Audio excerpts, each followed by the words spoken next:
Hello students, Rahi Kansara here. और आज हम देखेंगे हमारा डीपीपी नंबर 34 जो कि बेस्ड है एसिडिक स्ट्रेंथ के ऊपर। ओके, सो हमें क्या करना है, हमें कंपाउंड्स दिए गए हैं, तो उसके बेस पे हमें बस इनकी एसिडिक स्ट्रेंथ बतानी है कि कौन सा कंपाउंड ज़्यादा एसिडिक है। तो एज़ यूजुअल कोई भी नया कंसेप्ट स्टार्ट करने से पहले या नए कंसेप्ट पे डीपीपी स्टार्ट करने से पहले मैं आपको शॉर्ट में एक आइडिया देती हूँ कि ये एसिडिटी होता क्या है। ठीक है, तो आई होप कि आप पढ़ के आए ही होंगे, आपको आता है एसिडिक स्ट्रेंथ, एसिड बेस का कंसेप्ट आप पढ़ के आए होंगे। मैं आपको बस एक शॉर्ट में बताती हूँ कि एसिडिक स्ट्रेंथ क्या होता है या एसिड क्या होता है। तो एसिड क्या होता है कि कंपाउंड की कैपेबिलिटी, एक कंपाउंड जो भी ऑर्गेनिक कंपाउंड है, अगर वो प्रोटॉन अच्छे से डोनेट कर देता है तो उसको हम बोलते हैं acid, right. Acid is proton donor, मतलब ये H+ को डोनेट करेगा, है ना, इसको हम बोलते हैं एसिड। और ये हमें किसने बताया, Lowry, this is according to Lowry Bronsted theory. Okay, so acids are proton donor and bases are proton acceptor. ठीक है, अब ये एसिडिक स्ट्रेंथ डिटरमाइन करने के लिए कि कौन सा कंपाउंड ज़्यादा एसिडिक है, कौन ज़्यादा बेसिक है, तो ये हम कैसे डिटरमाइन करते हैं। तो कुछ पॉइंट्स हैं जो हमें याद नहीं रखना है, बट हमें ध्यान में रखने हैं।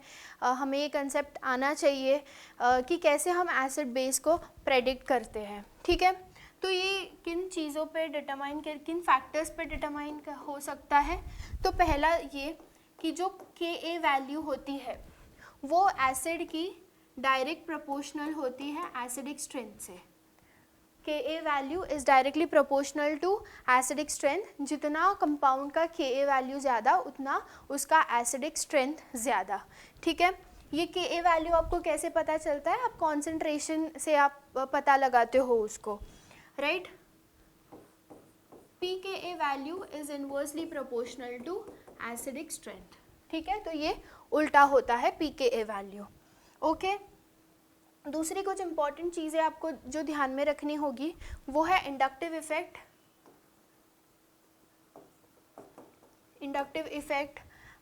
मेसोमेरिक इफेक्ट, रेजोनेंस, एरोमेटिसिटी,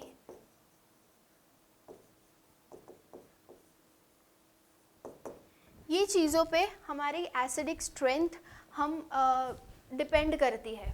जैसे कि आई इफ़ेक्ट अगर हम देखें और मेसोमेरिक इफ़ेक्ट देखें तो +I and +M is inversely proportional to acidic strength. जितना ज़्यादा +I effect and +M effect होगा उतना ही उस कंपाउंड का एसिडिक स्ट्रेंथ कम होगा। क्यों? क्योंकि +I इफ़ेक्ट का क्या काम करता है, इलेक्ट्रॉन डेंसिटी बढ़ाता है कंपाउंड की। +I मतलब इलेक्ट्रॉन डोनर, तो वो इलेक्ट्रॉनिक डेंसिटी बढ़ा देता है कंपाउंड की, और उससे क्या होता है कि जो कंपाउंड जहाँ से प्रोटॉन को निकलना चाहिए उसको इलेक्ट्रॉन्स मिल जाते हैं। तो अगर इलेक्ट्रॉन मिल रहे हैं प्रोटॉन को तो फिर वो क्यों निकलना चाहेगा।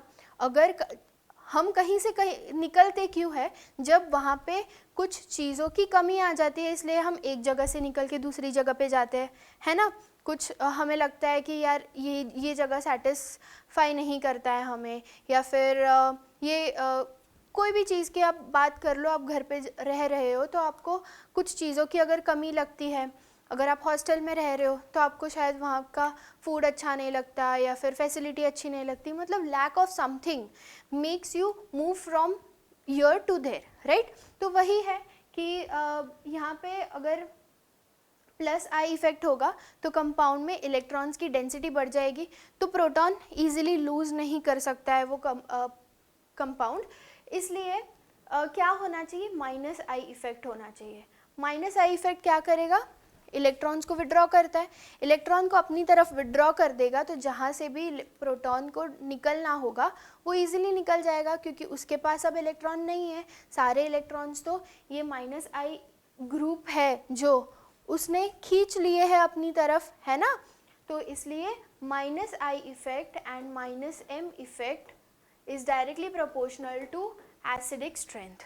ठीक है, जितना ज़्यादा माइनस आई इफेक्ट होगा, जितना ज़्यादा माइनस एम इफेक्ट होगा, उतनी ही वो उस कंपाउंड की एसिडिक स्ट्रेंथ ज़्यादा होगी। ओके, नेक्स्ट ये हो गया हमारा एसिडिक स्ट्रेंथ। फिर हम देखते हैं रेजोनेंस। रेजोनेंस हम कब देखते हैं?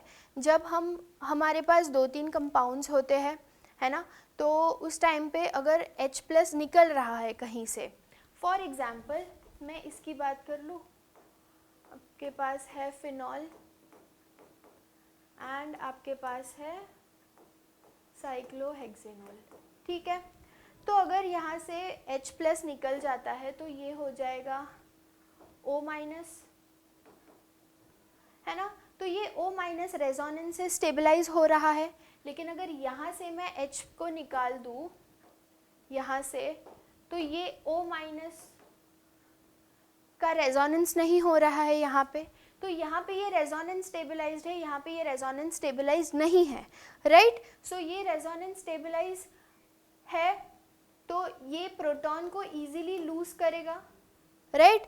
क्यों? क्योंकि वो स्टेबिलिटी चाहता है, वो उसको पता है ना कि हाँ ये प्रोटॉन को अगर मैं दे भी देता हूँ, मैं अपने कंपाउंड में से अगर इस प्रोटॉन को निकाल देता हूँ तो मेरा O- जो है वो रेजोनेंस से स्टेबलाइज हो जाएगा, मैं अनस्टेबल नहीं होगा। वेयर इज दिस, ये इसके कंपैरिजन में ये अनस्टेबल है ना। तो कोई भी कंपाउंड अगर स्टेबल हो रहा है प्रोटॉन को लूज करके, तो वो प्रोटॉन रेजोनेंस से या फिर एरोमेटिसिटी से अगर वो स्टेबल हो रहा है तो वो प्रोटॉन को लूज करना चाहेगा। ओके, सो ये हम एक फैक्टर देखते हैं रेजोनेंस। अगर किसी में रेजोनेंस हो रहा है आफ्टर लूजिंग प्रोटॉन, तो वो कंपाउंड ज़्यादा एसिडिक है as compare to the other one. Okay, फिर हम देखते हैं एरोमेटिसिटी। एरोमेटिसिटी भी ऐसा ही है कि अगर प्रोटॉन लूज करने पे, प्रोटॉन लूज करेगा मतलब माइनस चार्ज आ जाएगा, तो अगर वो माइनस चार्ज के वजह से उस कंपाउंड की एसिडिक स्ट्रेंथ बढ़ रही है, मतलब एरोमेटिसिटी बढ़ रही है, अगर वो कंपाउंड प्रोटॉन लूज करने पे एरोमेटिक हो रहा है, तो वो ज़रूर चाहेगा, क्योंकि एरोमेटिक होना मतलब एकदम स्टेबल होना, राइट। तो वो ज़रूर चाहेगा कि मैं प्रोटॉन को लूज कर दूँ सॉरी, प्रोटॉन को लूज कर दूँ और खुद एरोमेटिक होके रह जाओ, बन जाओ, राइट, स्टेबल हो जाता हूँ। तो यही है, ये कुछ पॉइंट्स है कि हमें देखना होगा। Minus I effect, mesomeric effect, resonance, aromaticity, और मैं एक आपको ऑर्डर बता देती हूँ एसिडिक स्ट्रेंथ के लिए, और फिर कुछ भी इम्पॉर्टेंट पॉइंट्स रहेंगे तो मैं आपको डीपीपी सॉल्विंग करते करते मैं आपको बताती रहूँगी, कुछ भी इम्पॉर्टेंट रहेगा तो।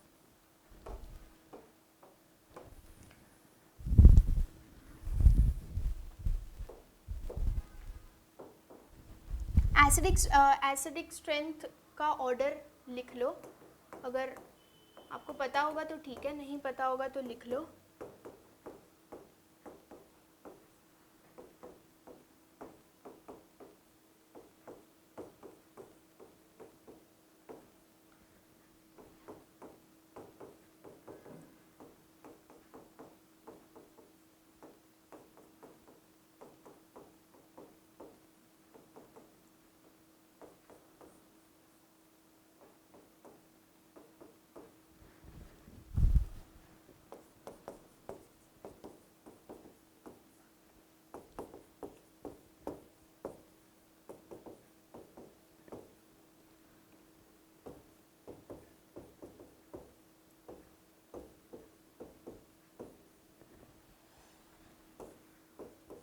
This is ketone.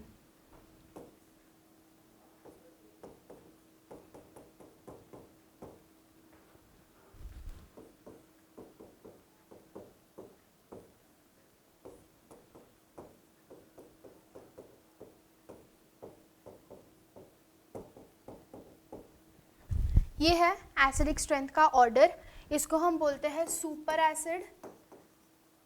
Okay, super acid ज़्यादा एसिडिक होता है, फिर सल्फोनिक एसिड, प्रोटोनिक एसिड, और ये सारा, ये जो फिनॉल है ये इसके ही साथ में ये भी आता है हमारा HCN, अमोनियम आयन, और इसको हम बोलते हैं active methylene group. Active methylene group क्यों? क्योंकि अगर यहाँ का अगर हाइड्रोजन लूज होता है तो यहाँ पे नेगेटिव चार्ज आ जाएगा और नेगेटिव चार्ज दोनों जगह पे रेजोनेंस से स्टेबलाइज हो रहा है। ओके, तो ये ज़्यादा स्टेबल होता है। हमारा एक्टिव मिथिलीन ग्रुप अगर कहीं पे दिखता है तो वो स्टेबल होता है, ठीक है, तो वो जल्दी एसिडिक होना चाहेगा क्योंकि वो स्टेबल हो रहा है। फिर ये एक ऑर्डर है कि हमारे अल्कोहल्स, वाटर हमारा इसको छोड़ के दूसरे सारे टाइप के अल्कोहल से ज़्यादा एसिडिक होता है। फिर हमारा ketone, alkyne, amines, alkene and alkanes. Okay, ये हमारा ऑर्डर है, आप फटाफट लिख लो।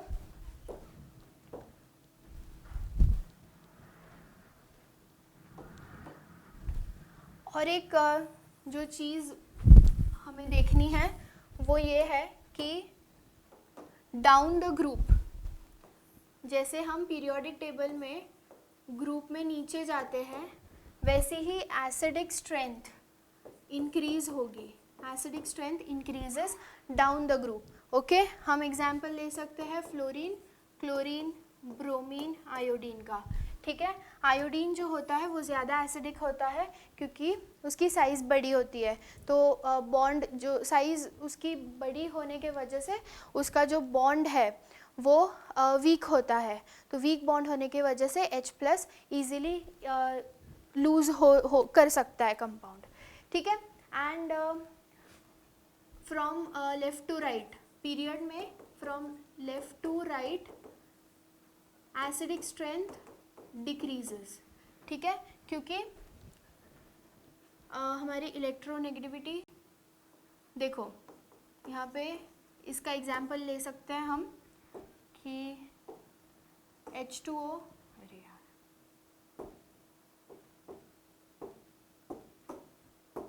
H2O is less acidic than H2S, then H2Se, then selenium, टेलेनियम, ठीक है। ये सब ये है हमारा पीरियोडिक टेबल का ऑर्डर।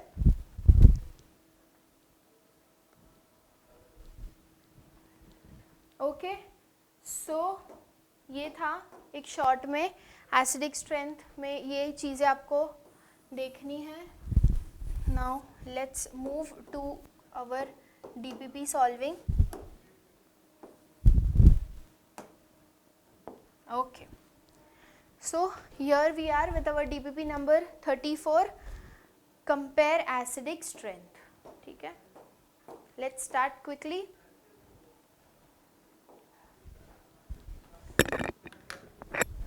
देखो यहाँ पे एसिड दिया है, बेंजोइक एसिड, सॉरी हेक्सेनोइक एसिड है, यहाँ पे है CH3, राइट, तो ये CH3 क्या करेगा, प्लस आई इफेक्ट शो करेगा, है ना, तो ये प्लस आई इफेक्ट शो करेगा, तो ये इसका इलेक्ट्रॉन डेंसिटी बढ़ा देगा, है ना, तो ये H+ निकलेगा क्या, नहीं निकलेगा, तो ये कम एसिडिक हो गया as compare to this.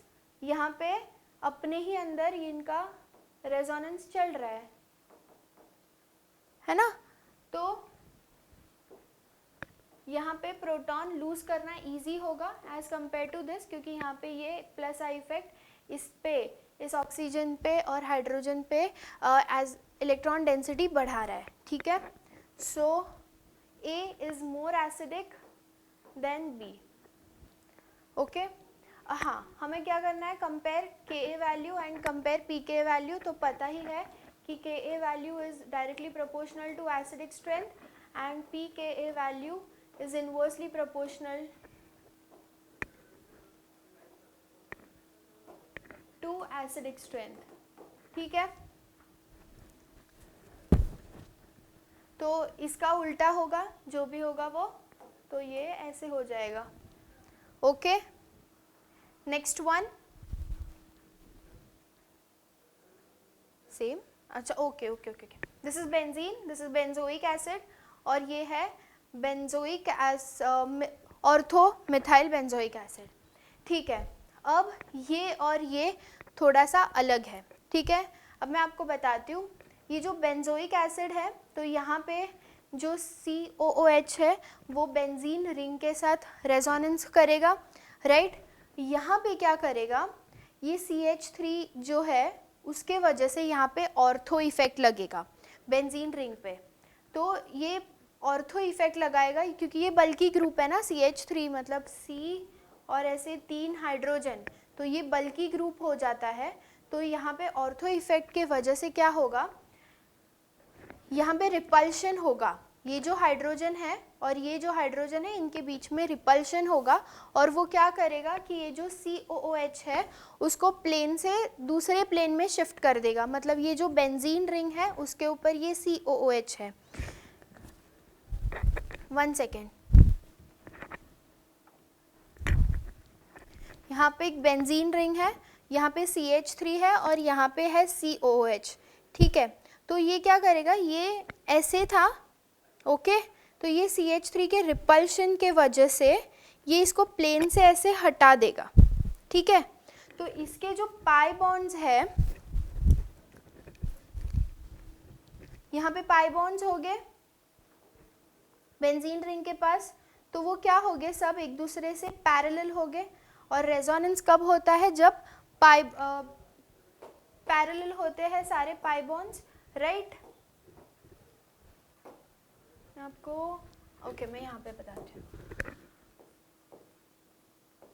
Resonance कब होता है, जब सारे पाई बॉन्ड्स पैरेलल होते हैं, ठीक है।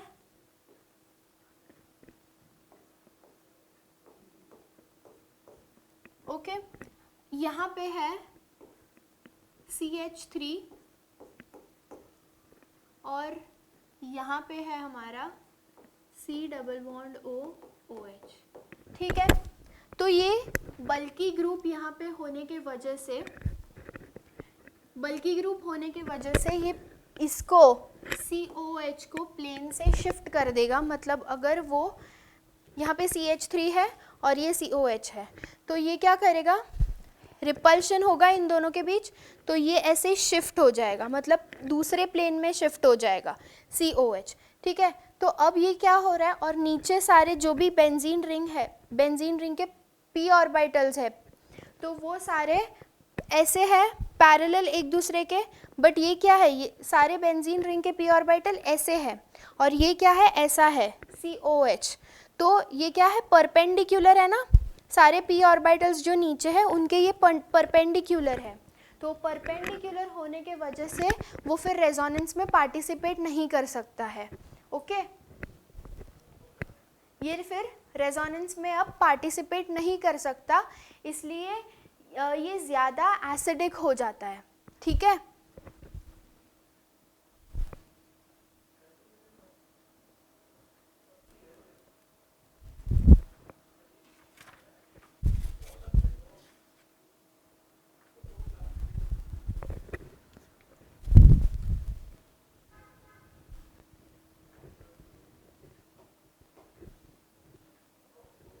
रेजोनेंस में पार्टिसिपेट नहीं करने की वजह से ये ज़्यादा एसिडिक हो जाएगा एज़ कम्पेयर टू दिस, क्योंकि ये तो रेजोनेंस में पार्टिसिपेट कर रहा है, ओके।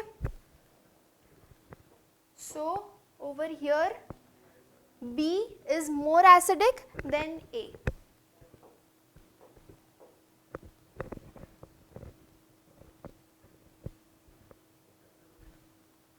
और P के वैल्यू क्या होगी, इसकी उल्टी होगी,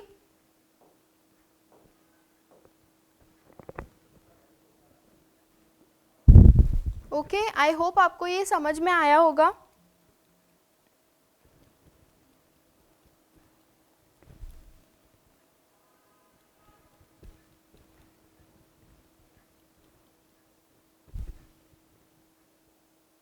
नेक्स्ट,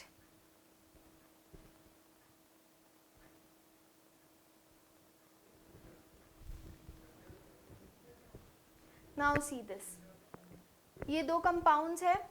अब यहाँ पे कौन सा कंपाउंड अच्छे से H+ को डोनेट कर देगा। अब यहाँ पे क्या होता है ना, ये वाले कंपाउंड में यहाँ पे H होगा, यहाँ पे H होगा, फिर यहाँ पे H होगा, यहाँ पे H होगा, तो ये ना, ये प्रोपेलर शेप बना देता है। मतलब ये ना ऐसे अगर अगर ये दो बेंजीन रिंग, ये जो है ऐसे दो बेंजीन रिंग है, ठीक है, तो ये H+ हाइड्रोजन रिपल्शन के वजह से ये ऐसे ऐसे होते रहेंगे, ठीक है। क्यों? क्योंकि वहाँ पे रिपल्शन हो रहा है। सो रिपल्शन के वजह से ये अनस्टेबल हो जाता है, यहाँ पे रेजोनेंस अच्छे से नहीं होगा, क्योंकि अगर हाइड्रोजन अगर निकलता भी है तो माइनस चार्ज यहाँ पे आता है और वो सिर्फ यहीं पे होगा। अब यहाँ पे क्या होता है कि यहाँ पे हाइड्रोजन कहाँ पे, देखो अगर यहाँ से हाइड्रोजन निकलता है, H+ अगर रिमूव होता है तो यहाँ पे माइनस चार्ज आ जाएगा और ये माइनस चार्ज 3 बेंजीन रिंग में स्प्रेड होगा, मूव होगा ना, क्योंकि कॉन्जुगेशन है, तो ये डीलोकलाइज हो जाएगा 3 बेंजीन रिंग। तो यहाँ पे रेजोनेंस इफेक्टिव है, यहाँ पे नहीं है। तो क्योंकि यहाँ पे H+ को डोनेट करने के बाद या फिर लूज करने के बाद ये जो माइनस चार्ज है वो ज़्यादा स्टेबल हो रहा है, इसलिए ये ज़्यादा एसिडिक होगा as compare to this. Okay, so B is more acidic और pK वैल्यू इसका उल्टा होगा,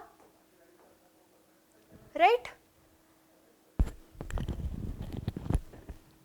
ओके, नाउ नेक्स्ट वन, ये देखो यहाँ पे हमें एक्टिव मिथिलीन जो मैंने आपको बोला था, याद है, ऐसा एक्टिव मिथिलीन ग्रुप होता है, तो दोनों जगह से इसका कॉन्जुगेशन होगा, रेजोनेंस होगा, इसलिए ज़्यादा स्टेबल होता है, और ज़्यादा स्टेबल है तो वो ज़्यादा एसिडिक हो जाएगा क्योंकि वो प्रोटॉन को जल्दी लूज़ करेगा। तो यहाँ पे ऐसा ही है, जो ये हाइड्रोजन है वो ज़्यादा अच्छे से लूज़ करके यहाँ पे माइनस चार्ज आ जाएगा, राइट। H+ लूज़ हो रहा है तो माइनस चार्ज आएगा, तो ये दोनों साइड से रेजोनेंस स्टेबलाइज्ड है। अब यहाँ पे किसी भी ये वाला अगर हाइड्रोजन लूज़ करता है तो यहाँ पे तो एक ही वे है रेजोनेंस का, है ना, तो इसके कंपैरिजन में ये थोड़ा सा अनस्टेबल है, ये ज़्यादा स्टेबल है, तो ये हाइड्रोजन को लूज़ करके बनना चाहेगा क्योंकि वो स्टेबल है। So A is more acidic than B और pK वैल्यू इसका उल्टा रहेगा। ओके, आई होप आपको समझ में आ रहा है। Next,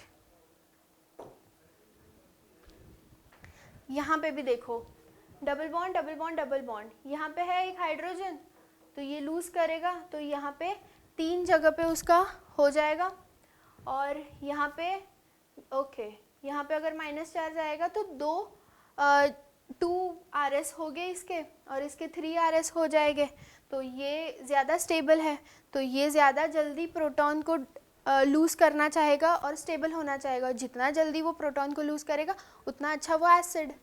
so A is more stable than B, और sorry A is more acidic than B and pK value इसका उल्टा।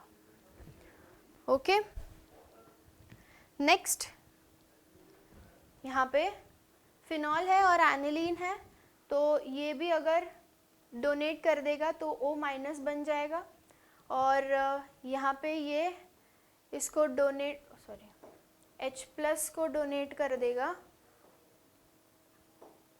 तो ये क्या बन जाएगा, NH- बन जाएगा, है ना। तो कौन सा ज़्यादा स्टेबल होगा,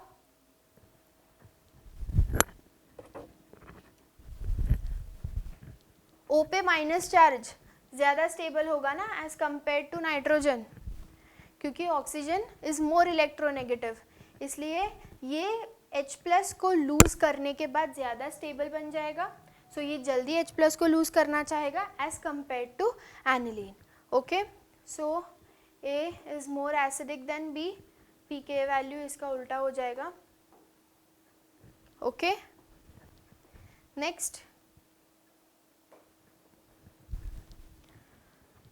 hexanol, cyclohexanol and cyclic amine. Okay, यहाँ पे ऑक्सीजन पे है एंड यहाँ पे नाइट्रोजन पे आएगा, तो किस पे नेगेटिव चार्ज स्टेबल होता है, ऑक्सीजन की नाइट्रोजन, बताओ जल्दी।